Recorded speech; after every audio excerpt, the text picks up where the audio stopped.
On a beautiful fall day in rural Edgecombe County, North Carolina, about an hour east of Raleigh, residents have no idea that a small army of drug agents is heading their way to bust an unlikely suspect far from home.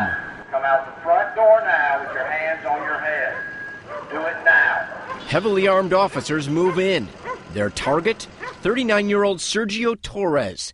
DEA agents say he is one of a new breed of drug traffickers infiltrating the U.S., working directly for the powerful Mexican drug cartels as a distributor to street-level dealers.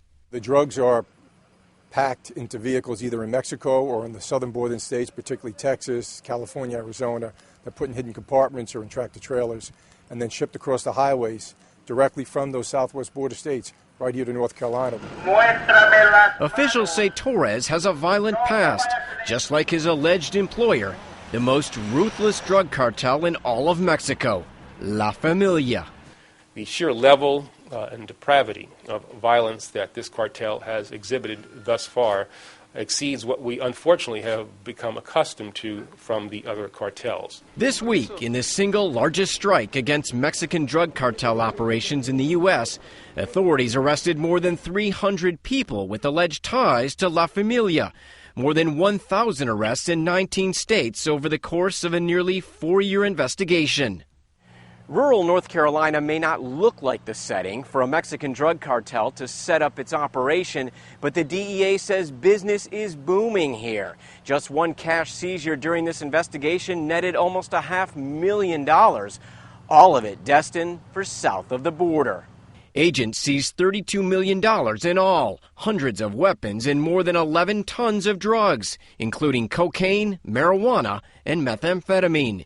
This DEA surveillance video shows 3 California suspects wrapping packages of meth in a child's blanket. La Familia specializes in methamphetamine, which they manufacture strictly for export to the United States. Heavily armed in Mexico, La Familia has waged a brutal war to support its trafficking business. Last July, 12 federal agents were tortured and murdered, their bodies dumped on a rural highway.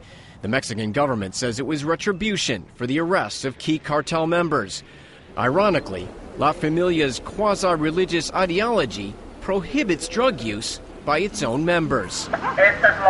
Back in North Carolina, Sergio Torres is still holed up in his mobile home.